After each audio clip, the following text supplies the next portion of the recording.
جو شہزاد اکبر صاحب ہے نا، ان کی جو ناکامی ہے وہ صرف ایک فرد کی ناکامی نہیں ہے.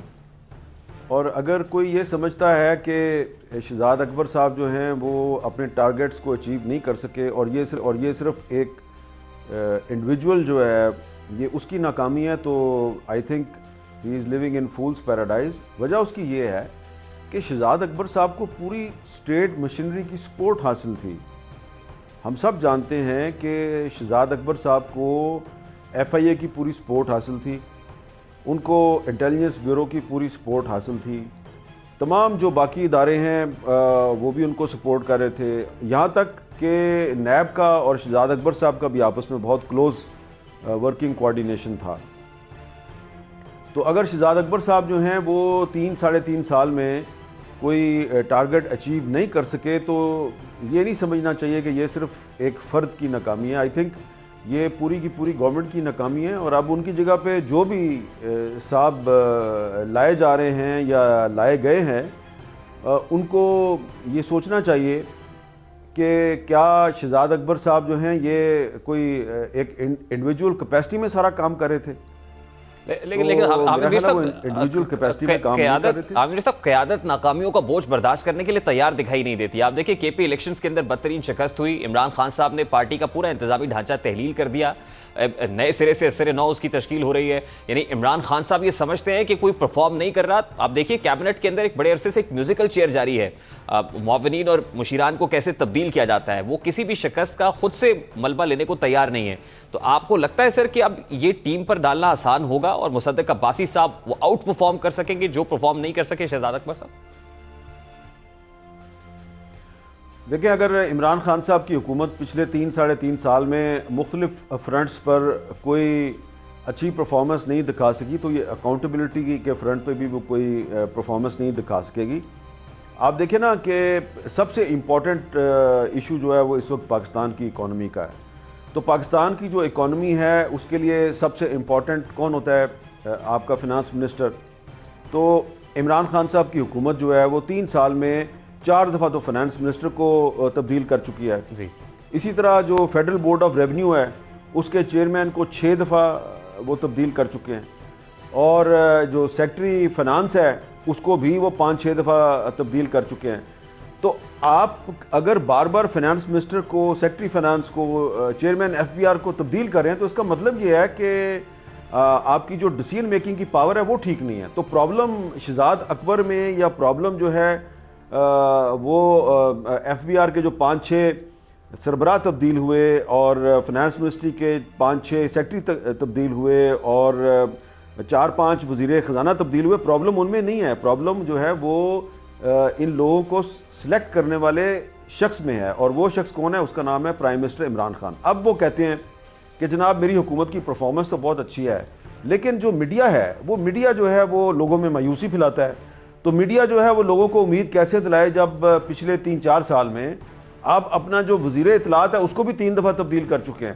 پہلے آپ فواد چودھری کو لے کے آئے، پھر اس کو ہٹایا، آپ فردوس عاشق اعوان صاحبہ کو لے کے آئے، پھر ان کو ہٹایا، تو آپ شبلی فراز صاحب کو لے کے آئے، پھر آپ نے ان کو ہٹایا، تو اب دوبارہ پھر فواد چودھری صاحب آ گئے ہیں. تو اس کا مطلب یہ ہے کہ آپ کی جو میڈیا پالیسی ہے وہ بھی کنفیوژن کا شکار ہے. آپ حکومت کی پرفارمنس کو صحیح طریقے سے پروجیکٹ نہیں کر رہے، اس لیے بار بار اپنا وزیر اطلاعات تبدیل کرتے ہیں. اس میں میڈیا کا کیا قصور ہے؟ تو قصور اگر ہے تو وہ ڈائریکٹ قصور عمران خان صاحب میں ہے، ان کو رسپانسبلٹی لینی چاہیے. دیکھیں، یہ دنیا کے کسی اور ملک میں ایسا ہوتا ہے کہ 3 سال میں آپ 4 دفعہ فنانس منسٹر تبدیل کریں، 4 دفعہ آپ وزیر اطلاعات کو تبدیل کر دیں. یہ دنیا کے کسی اور ملک میں نہیں ہوتا، صرف پاکستان میں ہو رہا ہے. اور آپ ہی کے شو میں آپ ہی سے بات کرتے ہوئے عمران خان صاحب نے کہا تھا کہ جب وہ اقتدار میں آئیں گے تو اپنی کیبنٹ کا والیوم بہت چھوٹا رکھیں گے، بڑا محدود رکھیں گے. لیکن اس کے بعد ہم نے دیکھا کہ کابینہ کیسے پھیلتی چلی گئی. فوج ظفر موج مشیران کی، معاونین خصوصی کی، بہت سارے ایسے پی ایمز، بہت سارے مشیر چینج کیے گئے. اب ایک بار پھر نیوز ان دی ایئر اسلام آباد کے اندر آپ بہتر طور پہ اس پہ کامنٹ کر سکتے ہیں کہ کیا کیبنٹ ایک بار پھر ری شفل ہونے والی ہے؟ کیا پھر عمران خان صاحب اپنی ٹیم کو تبدیل کرنے جا رہے ہیں، یا آپ کو لگ رہا ہے، let me be very straight, کہ کیا کیبنٹ تبدیل ہوگی یا حکومت ہی تبدیل ہوتے ہوئے دیکھ رہے ہیں آپ؟ دیکھیں ذاتی طور پہ تو میں سمجھتا ہوں کہ عمران خان صاحب اگر کچھ ری شفلنگ کریں گے تو کیبنٹ میں ہی کریں گے، اور کچھ جو منسٹریز ہیں وہ آگے پیچھے دوبارہ کر دیں گے. یہ بار بار وہ کرتے ہیں یہ تاثر دینے کے لیے کہ میں تو وزیر جو ہیں ان کو ان کی پرفارمنس کی بنیاد پر میں ان کو رکھتا ہوں. تو اگر پرفارمنس کی بنیاد پہ رکھتے ہیں تو آپ نے پہلے فواد چودھری صاحب کو انفارمیشن منسٹر بنایا، پھر ان کو ہٹا دیا، پھر دو بندے مختلف آئے، فردوس عاشق امان صاحبہ اور پھر شبلی فراز صاحب، پھر دوبارہ آپ فواد چودھری صاحب کو لے آئے. تو فواد چودھری صاحب کو پہلے آپ نے ہٹایا تھا، ان کو سائنس اینڈ ٹیکنالوجی کی منسٹری دی، لیکن پھر وہ منسٹری دے دی شبلی فراز کو، اور ان کو پھر آپ واپس لے آئے ہیں اس میں انفارمیشن منسٹری میں. اس کا مطلب ہے عمران خان صاحب کہ آپ کا فیصلہ غلط تھا. آپ نے فواد چودھری کو اگر پہلے ہٹایا تھا تو غلط ہٹایا تھا، اس لیے آپ ان کو دوبارہ یہیں پہ لے کے آئے ہیں. اب عمران خان صاحب دوبارہ کچھ منسٹریز جو ہیں ان کو ان کے پورٹ فولیوز کچھ منسٹرز کے تبدیل کرنے لگے ہیں، لیکن اب وقت آ گیا کہ وہ خود ذمہ داری لیں، وہ سپورٹس مین اسپرٹ کا مظاہرہ کرے. اور جس طرح ایک کرکٹ ٹیم کا جو کپتان ہوتا ہے جب اس کی ٹیم اچھا پرفارم نہیں کرتی تو وہ ذمہ داری لیتا ہے کہ جی میری ٹیم جو ہے وہ اگر اچھا نہیں کھیلی تو اس کا ذمہ دار میں ہوں.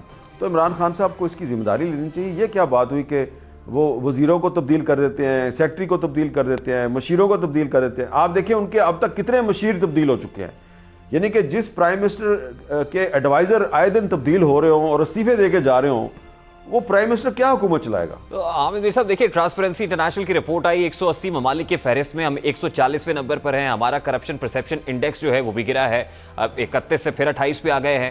اب پھر وزیر اعظم کے معاون خصوصی برائے احتساب ایسے میں تبدیل ہوئے ہیں، مصدق عباسی صاحب آ گئے ہیں. اگر جیسے آپ فرما رہے ہیں کہ ٹیم بدلنے سے جب تک آپ خود رسپانسبلٹی نہیں لیں گے تب تک کوئی فائدہ نہیں ہوگا، اور وہ لیتے ہوئے دکھائی نہیں دے رہے، تو اس کا مطلب یہ ہے کہ اگر احتساب کا بیانیہ شہزاد اکبر صاحب کے جانے کے ساتھ ہی وہ جو رہی صحیح کسر تھی وہ بھی اب دم توڑ چکی ہے، تو پھر ریوائول ہوگا پاکستان تحریک انصاف کا؟ اب کیا دیکھ رہے ہیں آنے والے دنوں میں؟ پھر نہیں، مجھے تو نہیں نظر آ رہا کہ پاکستان تحریک انصاف کا ریوائول ہوگا. اس کی وجہ یہ ہے کہ پاکستان تحریک انصاف کا ریوائول صرف ایک صورت میں ہو سکتا ہے کہ پاکستان تحریک انصاف آنے والے 3-4 مہینے میں کوئی میریکل کر دے، کوئی عجوبہ کر دکھائے. یا تو یہ جو اکاؤنٹیبلٹی کا جو بیانیہ انہوں نے بنایا تھا کہ ہم اقتدار میں آئیں گے اور اربوں ڈالر جو لوٹے گئے ہیں وہ واپس لے کے آئیں گے، اور جو چور اور لٹیرے ہیں ان کو جیل کی سلاخوں کے پیچھے پھینکیں گے. انہوں نے صرف اور صرف جو اپوزیشن تھی اس کو ٹارگٹ کیا، اور اپوزیشن کے بہت سے رہنما جو ہیں ان کو جیل کے پیچھے پھینکا. لیکن آپ دیکھیں کہ وہ آہستہ آہستہ رہا ہوتے گئے. جس کسی پر کرپشن کا الزام ثابت نہیں ہوا یا جس کسی کے خلاف کرپشن کا مقدمہ نہیں بن سکا تو اس کے خلاف انہوں نے کیا الزام لگا دیا؟ منشیات فروشی کا الزام لگا دیا. رانا ثناء اللہ صاحب پہ ہیروئن ڈال دی، حنیف عباسی صاحب پہ ایفیڈرین ڈال دی. جن کیسز کا آپ نے ذکر کیا ہے میر صاحب، ان کیسز کے منطقی انجام پر نہ پہنچنے کی وجہ سے بہت ساری فرسٹریشن بھی ہم دیکھ رہے ہیں. خان صاحب کے ریسنٹ سٹیٹمنٹس اٹھا کے دیکھ لیں، لائیو کال سیشنز اٹھا کے دیکھ لیں، ایک چیز جو سب میں مشترک ہے وہ غصہ بھی ہے and at the same time مایوسی بھی ہے. تو حامد صاحب آپ کو کیا لگتا ہے عمران صاحب کا غصہ کس کے ساتھ ہے اور کس سے مایوس ہے اس وقت؟ دیکھیں، جب غصہ اور مایوسی جو ہے وہ اکٹھی ہو جاتی ہے نا تو اس کے امتزاج سے فرسٹریشن جنم لیتی ہے. اور فرسٹریشن جو ہوتی ہے وہ اس وقت جنم لیتی ہے جب آپ شکست کھا چکے ہوتے ہیں، آپ ناکامی سے دوچار ہو چکے ہوتے ہیں، لیکن آپ اس شکست اور اس ناکامی کا اعتراف کرنے کے لیے تیار نہیں ہوتے. آپ یہ ماننے کے لیے تیار نہیں ہوتے کہ یہ جو شکست اور ناکامی ہے اس کا ذمہ دار میں ہوں. اور پھر جب آپ اپنے دائیں اور بائیں اسکیپ گوٹس تلاش کرتے ہیں، قربانی کے بکرے تلاش کرتے ہیں، اور شہزاد اکبر کو آپ قربانی کا بکرا بنا دیتے ہیں، تو اس کا مطلب یہ ہے کہ آپ کے زوال کا آغاز ہو چکا ہے. اور کتنی دیر تک آپ دوسروں کو قربانی کا بکرا بنائیں گے؟ جب سارے بکرے جو ہیں ان کی قربانی ہو جائے گی تو پھر آخر میں تو آپ ہی بچیں گے نا. یعنی وہ آپ اس محاورے کی طرف اشارہ کر رہے ہیں کہ بکرے کی ماں کب تک خیر منائے گی. آج سر وفاقی وزیر داخلہ شیخ رشید صاحب نے پھر کہا کہ اسٹیبلشمنٹ اور ہماری حکومت، یہ ان کی لائن و لینتھ، ایگزیکٹ جو ورڈز ہیں ٹو بی پریسائز، لائن و لینتھ سیم ہے. کبھی وہ کہتے ہیں کہ ہاتھ ہے ہمارے سر پر، کبھی وہ کہتے ہیں مثالی تعلقات ہے، کبھی وہ کہتے ہیں لائن و لینتھ سیم ہے. اب اگر لائن و لینتھ سیم ہے تو پھر بھی یہ فرسٹریشن بنتی ہے عامر میر صاحب؟ دیکھیں شیخ رشید صاحب جو کچھ بھی کہیں یہ وہ ایک فیڈرل منسٹر ہیں، ان کو کہنے کا حق حاصل ہے، لیکن اسٹیبلشمنٹ کا مطلب اگر فوج ہے تو جو فوج کے ترجمان ہیں D G I S P R وہ بار بار یہ کہتے ہیں، جو ان کی آخری پریس کانفرنس تھی اس میں بھی انہوں نے یہی کہا کہ فوج کو سیاست میں نہ گھسیٹیں. تو میں بھی یہی کہوں گا کہ شیخ رشید صاحب اگر فوج کو سیاست میں گھسیٹ رہے ہیں تو میں ان کی اس کوشش میں شریک ہونے کے لیے تیار نہیں ہوں، کیونکہ میں اگر کوئی کومنٹ کروں گا تو اس کا مطلب یہ ہے کہ میں شیخ رشید صاحب کی مدد کر رہا ہوں. اب شیخ رشید صاحب شوق سے گھسیٹیں فوج کو سیاست میں تو گھسیٹنے کے لیے تیار نہیں. میں تو جو فوج کا ترجمان کہہ رہا ہے کہ جی فوج سیاست میں مداخلت نہیں کر رہی، میں تو ان پہ اعتبار کروں گا، میں شیخ رشید پہ تو اعتبار نہیں کروں گا. تو پھر شاید عامر میر صاحب اس طرح کے سٹیٹمنٹس اس لیے دیے جاتے ہیں کہ اپنے لوگوں کو انٹیکٹ رکھا جا سکے، ان کو سگنلنگ ہو سکے، اپنے اتحادیوں کو بتایا جا سکے ہمارے مثالی تعلقات ہیں، ہم سیم پیج پر ہیں، آپ نے گھبرانا نہیں ہے. تو کیا آپ کو لگتا ہے کہ ابھی بھی اتحادی یا حکومت کے اپنے لوگ وہ پنچھی جو ہے وہ گھونسلہ تبدیل کرنے کے لیے تیار نہیں ہوں گے، رائٹ لیفٹ نہیں ہوں گے، بلکہ جو حکومت سگنل دے رہی ہے وہ سگنلز کو پکڑیں گے؟ دیکھیں میں آپ کو ایک ذاتی واقعہ بتاتا ہوں جو خود میرے ذاتی علم میں ہے، اور مجھے یہ واقعہ پاکستان تحریک انصاف کے ایک بہت معتبر لیڈر نے بتایا جن کا تعلق خیبر پختونخوا کے ہزارہ ڈویژن سے ہے. وہ مجھے یہ بتا رہے تھے کہ کچھ دن پہلے جو خیبر پختونخوا میں بلدیاتی انتخابات کا جو سیکنڈ راؤنڈ ہونا ہے اس کے لیے ٹکٹوں کا فیصلہ ہونا تھا، تو ہزارہ ڈویژن کا ایک اجلاس ہوا. تو اس اجلاس میں انہوں نے نوٹس کیا کہ کچھ امیدوار جنہوں نے تحریک انصاف کے ٹکٹ لینے پر پہلے آمادگی ظاہر کر دی تھی وہ اب کچھ ریلکٹنٹ ہیں اور وہ تحریک انصاف کے ٹکٹ پر الیکشن لڑنے کے لیے تیار نہیں ہیں. تو انہوں نے ایک امیدوار صاحب جو ہیں جنہوں نے پہلے کمٹمنٹ دی تھی کہ میں پی ٹی آئی کے ٹکٹ پہ الیکشن لڑوں گا اور اب وہ کہہ رہے ہیں کہ میں نہیں لڑوں گا، تو ان سے کہا کہ بھئی پہلے تو آپ نے یہ ہم سے وعدہ کیا تھا پی ٹی آئی کے ٹکٹ پہ الیکشن لڑنے کا، تو اب آپ کیوں بھاگ رہے ہیں؟ تو انہوں نے کہا جی کہ وہ لگتا یہ ہے کہ پی ٹی آئی کے ٹکٹ پہ جیتنا بہت مشکل ہے، تو یہ میں نے والد صاحب سے بھی مشورہ کیا، تو والد صاحب نے بھی مجھے یہی مشورہ دیا. تو وہ جو اجلاس میں جو سینئر لیڈر بیٹھے ہوئے تھے انہوں نے کہا اچھا اپنے والد صاحب سے ہماری بات کراؤ فون پہ. تو اس نے والد صاحب کو کال ملا دی، تو انہوں نے کہا اسپیکر فون آن کرو. اب والد صاحب کو نہیں پتا کہ اسپیکر فون آن ہو چکا ہے. تو وہ برخوردار نے والد صاحب کو کہا جی کہ میں یہ اجلاس میں بیٹھا ہوں، تو وہ یہ کہہ رہے ہیں کہ جی آپ ہر صورت میں پی ٹی آئی کے ٹکٹ کا الیکشن لڑیں، اور انہوں نے مجھے آفر کیا ہے کہ اگر آپ پی ٹی آئی کے ٹکٹ پہ الیکشن لڑیں گے تو ہم پھر آپ کی عمران خان سے آپ کی بھی ملاقات کرائیں گے اور آپ کے والد صاحب سے بھی ملاقات کرائیں گے. تو بتائیں میرے لیے کیا حکم ہے آپ کا؟ اب والد صاحب بیچاروں کو پتہ نہیں تھا اسپیکر فون آن ہے. انہوں نے کہا پتر اگر ہم پی ٹی آئی کے ٹکٹ پہ الیکشن لڑے تو ایک تو ہم نے جیتنا نہیں ہے، اور اگر یہ عمران خان کے ساتھ تم نے اور میں نے ملاقات کی اور ہماری تصویر اخبار میں چھپ گئی تو پھر جو 4 ووٹ ملنے ہیں وہ بھی نہیں ملیں گے. بہتر ہے ان کو کہو کہ ہم آپ کی پارٹی کے ٹکٹ پہ الیکشن نہیں لڑیں گے، ہم آزاد امیدوار کی حیثیت سے الیکشن لڑنے کے لیے تیار ہیں، بعد میں فیصلہ کریں گے کہ آپ کے ساتھ ملنا ہے کہ نہیں ملنا. عامر صاحب آپ اس صوبے کی ایگزامپل دے رہے تھے جہاں سے پاکستان تحریک انصاف نے بنیادی طور پر ٹیک آف کیا، کے پی کے اندر اس کی مقبولیت بہت زیادہ تھی، یعنی یہ سمجھا جائے کہ پاکستان تحریک انصاف کی مقبولیت اب نیچے آ رہی ہے، حکومت زوال پذیر ہے، کوئی ٹکٹ تک لینے کو تیار نہیں ہے.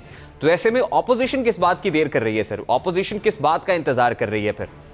دیکھیں یہ آپ نے بہت اچھا سوال کیا ہے. اس میں کوئی شک نہیں ہے کہ پاکستان تحریک انصاف جو ہے اس کی مقبولیت جو ہے وہ دن بدن نیچے کی طرف جا رہی ہے، اور اس کا ثبوت یہ جو خیبر پختونخوا کے حالیہ بلدیاتی انتخابات تھے یہاں آپ کو مل گیا. اس سے پہلے جو پچھلے سال کنٹونمنٹ بورڈز کے الیکشن ہوئے تھے اس میں بھی آپ نے دیکھا کہ تمام جو بڑے شہر تھے وہاں پہ تحریک انصاف جو ہے اس کو کامیابی نہیں ملی.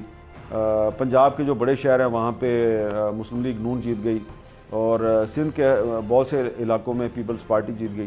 تو کے پی کے کو اگر زیادہ تر کامیابی ملی تھی کنٹونمنٹ بورڈز میں بھی تو وہ کے پی کے سے ملی تھی، لیکن بلدیاتی الیکشن میں وہ تمام بڑے شہر وہاں سے ہار گئے.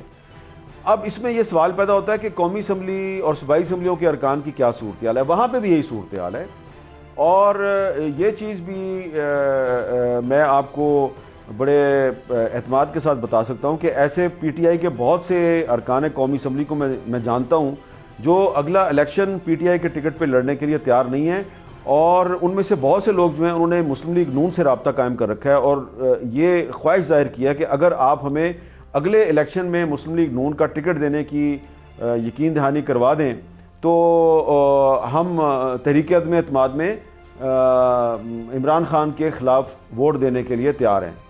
اب سوال یہ پیدا ہوتا ہے کہ اگر مسلم لیگ نون کو ایسے 20-22 ارکان کی یقین دہانی حاصل ہے اور پاکستان پیپلز پارٹی کے پاس بھی 3-4 ایسے ایم این اے ہیں حکومت کی الائز پارٹیز کے، تو پھر کیوں ابھی تک عمران خان صاحب کے خلاف تحریک عدم اعتماد نہیں لائی گئی؟ مسئلہ صرف ایک ہے اور وہ یہ ہے کہ مسلم لیگ نون تحریک عدم اعتماد کی کامیابی کے فوراً بعد 2 مہینے کے اندر اندر نیا الیکشن کروانا چاہتی ہے، لیکن پیپلز پارٹی اس کے لیے تیار نہیں ہے۔ اور کچھ پی ڈی ایم کی جماعتیں بھی جو کہ بلوچستان کی حکومت میں اب شامل ہو چکی ہیں، وہ بھی یہ سمجھتی ہیں کہ فوری طور پر ابھی ہم نے تھوڑے دن پہلے ہی بلوچستان میں تحریک عدم اعتماد کے ذریعے جام کمال کو ہٹایا ہے، تو ہمارے پاس بھی کم از کم 1-1.5 سال ہونا چاہیے تاکہ ہم کو ایسی پرفارمنس دکھائیں کہ اگلے الیکشن میں ہم ووٹر کو کہیں کہ دیکھیں ہم نے 1.5 سال میں کیا کارکردگی دکھائی ہے۔ تو یہ وہ ایشوز ہیں جس پہ اپوزیشن پارٹیز میں ابھی تک اتفاق رائے نہیں ہوا۔ اس میں جب تک مسلم لیگ نون اور پیپلز پارٹی میں یہ طے نہیں ہوگا کہ اگلا الیکشن کب ہونا ہے، مجھے نہیں لگتا کہ گزشتہ روز شاہد خاقان عباسی صاحب نے بھی کہا کہ پیپلز پارٹی کے راستے الگ ہیں، ہمارے راستے جدا ہیں، تو اس سے لگ رہا ہے کہ کہیں نہ کہیں کوئی ریفٹ، کوئی ڈیڈ لاک تو برقرار ہے۔